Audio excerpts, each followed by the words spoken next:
Red pill logic is the most illogical male rhetoric on the internet.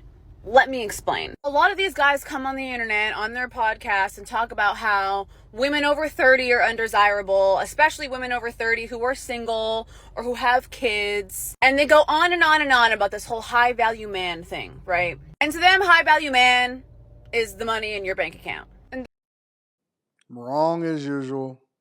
they try to say otherwise, but we all know what it really is. So I think we could all collectively agree that based on their definition of what a high value man is, Jeff Bezos probably fits the description, right? Have y'all seen his fiance, Lauren Sanchez? Lauren Sanchez is 55 years old. She's a divorcee. She has 3 kids by 2 different men. She's an objectively attractive woman, but Jeff Bezos could literally date anybody, marry anybody that he wanted to. Based on the definition of what a high value man is, I guarantee you she has no idea what a high value man is. Everybody always like to equate it to money and money only, but very few people actually can define what a high value man is. And when they do, they're usually wrong and they add all of these other caveats to it and they add religion and spirituality and a good person. None of that qualifies. It has nothing to do with that. It has everything to do with consistently making a certain amount of money over a longer period of time, in which you are not necessarily like a basketball player or something, because that income drops over a period of time. It's the way that you network. It's the title that you carry. It's your ability to add value into a group. And so there's a lot of different characteristics that go into what a high value man is. Stop letting these people talk recklessly about what a high value man is, about what red pill is, because they really can't define it. They have no clue whatsoever. And so they think that it's a masculinity thing when it's not. All right. So for those of you that don't understand, and I always like to link back to the content creator, so that link will be down in the description, regardless of whether I agree with them or not, because I'm not here to bash. I'm here to educate. I want people to understand how this goes. And I always like to give credit to the content creator, so that link will be down in the description. If y'all want to go over and kick it with her and follow her and check out her content, if you like it, sure, whatever. Make sure you hit a like for the algorithm, subscribe to the channel and turn on your notifications. And I'm going to play this from the beginning, but I just want to set the precedent and I want to clear the air. Aside from that, and that's just the basics of what a high value man is right off the top of my head.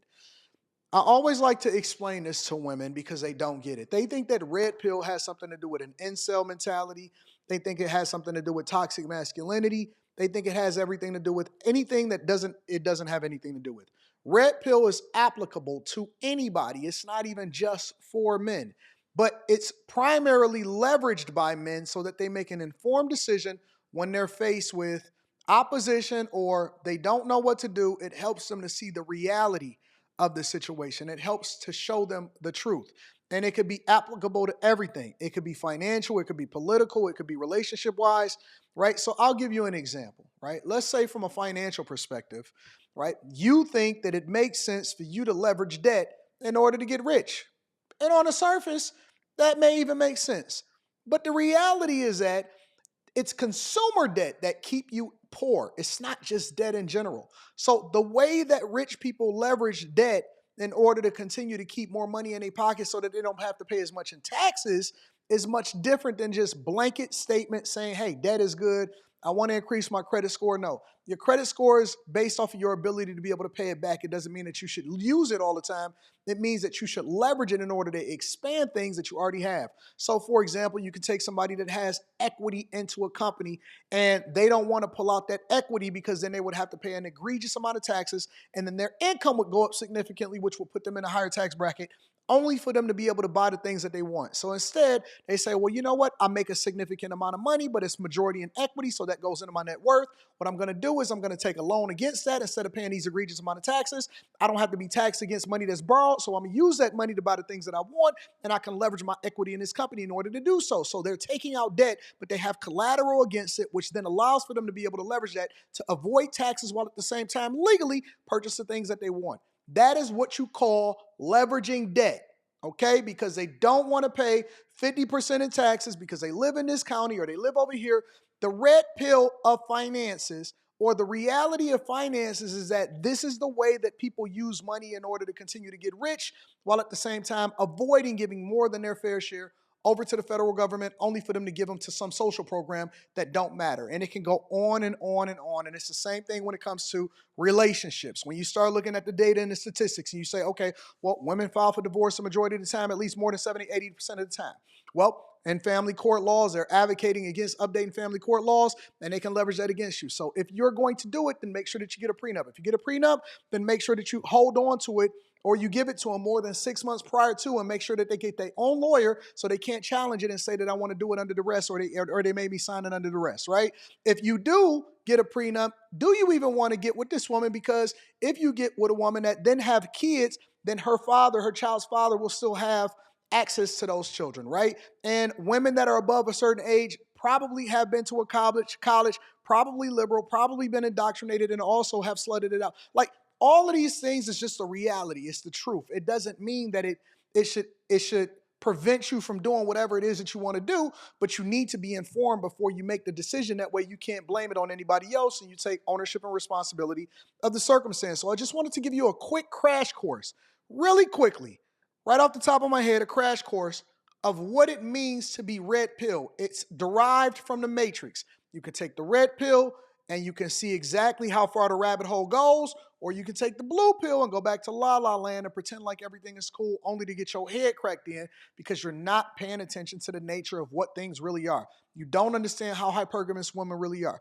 You don't understand the nature of or the greater possibility that a woman has trauma bonded with another man, then they're bringing it into another relationship. So when you go on a date with her, it then prevents her from being able to bond with you because she's comparing you with him, and she's still tied to him mentally, and so he still have access to her, so on and so forth. So I'm just giving you a crash course. These women jump on the internet, they make these videos because they're angry at some guy that didn't give them a chance, or something happened to them, and then they start to put all men into the same bucket. And there's always extremities in every situation, but that does not mean that it makes it true that you're creating this narrative against people that then are reality based instead of focusing on what the results are. All right, so we're going to get the whole thing. We're going to let her tell all of her narrative and talk about what it is that she's going to use as Jeff Bezos as an example so that she could try to illustrate her point. All right?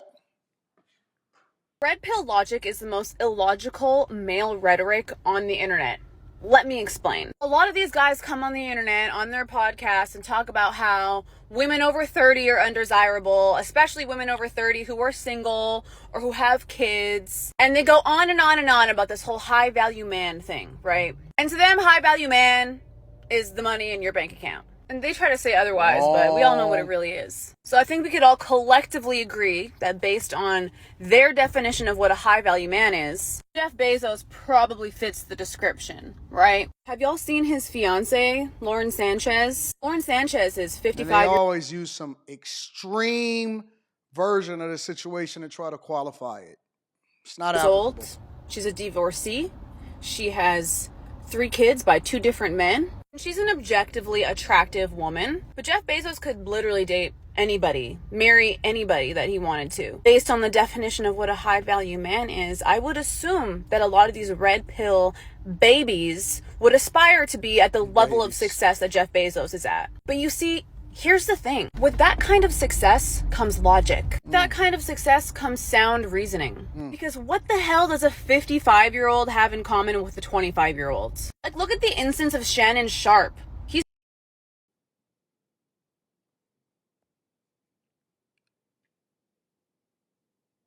56, 57 years old. What on earth did you ever have in common with a 19-year-old? That is lust. That is predatory. And at the end of the day, the red pill content is predatory at best. Big reason why a lot of guys date younger women is because they're naive. Their brains are not fully developed, man. Point blank, period.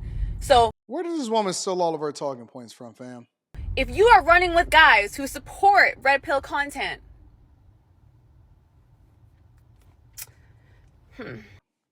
So there you have it. The miseducation of women at bay, right at our doorstep, right on display for us, thinking that they're smart, but at the same time don't even know what they're talking about. Y'all let me know what y'all think inside of the comments. Make sure y'all tap into the Patreon. Link is in the description.